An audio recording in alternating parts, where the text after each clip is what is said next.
Now this, I'll tell you, we can always find loopholes in the law. A stone can be used for killing somebody. So now the intent is there. So if the intent is illegal, illegitimate, this is to be questioned. I think here we all have to come together and see the new technology which brings in happiness and also ease of doing business also can bring this kind of challenges.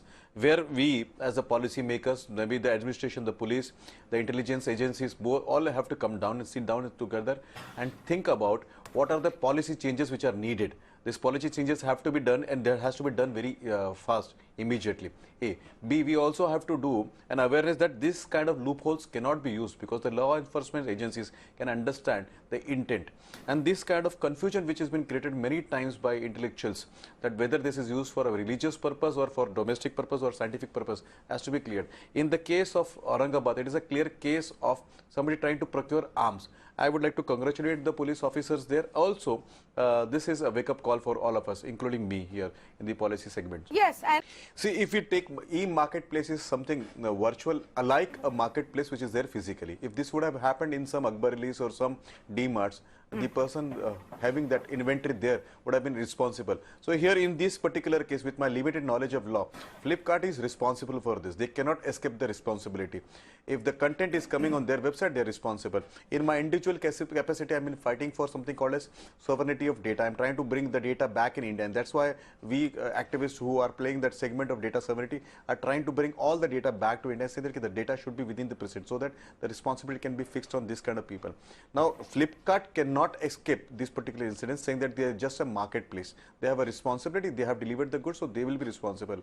I really don't know, but I think they could be brought under scanner, and the law enforcement agencies should actually mark them as one of the culprits.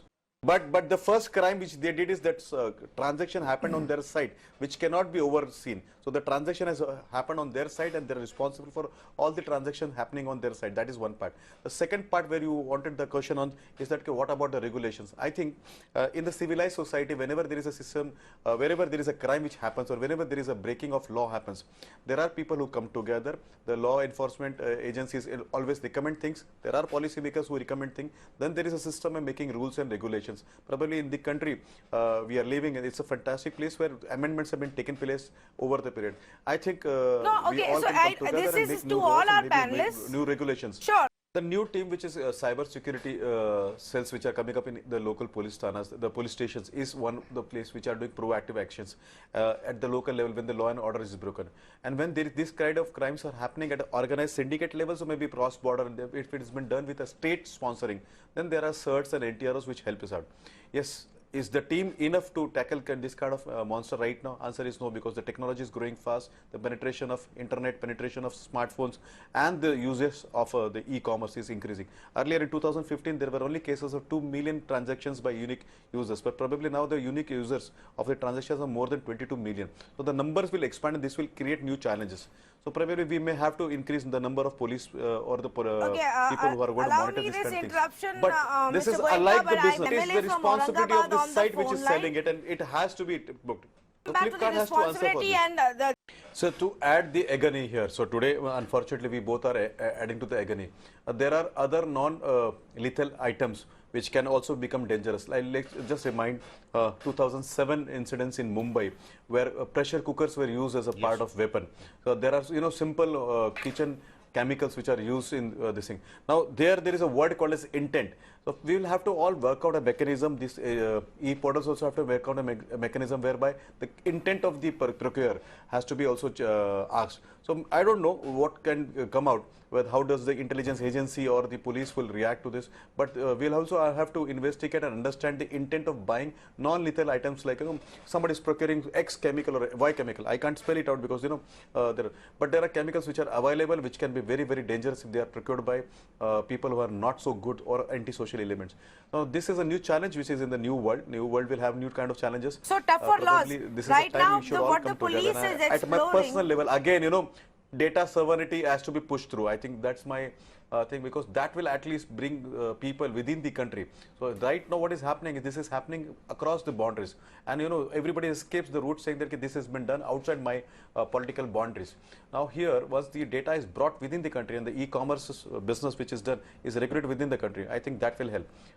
But you know, that's my personal view. This is not the political view what my party or the government has right now. The statute clearly defines who can have this. Like for example, for religious purpose, for agricultural purpose, for kitchen, or maybe for scientific research, or for the industrial purpose. The definition is there. Now you asked me one question, that how do you define if somebody procures it that particular legal purpose, but then the purpose is changed later on. Now that can be done by somebody for anything. A stone can be used to kill somebody. I know that kind of things are there. But procuring has been defined. If somebody is procuring it without the defined purpose, then it is illegal. So for example, I'm not a Sikh, but I try to procure this, then I do an illegal activity. That I should know. I would like to request you to give me 10 seconds to educate the audience here.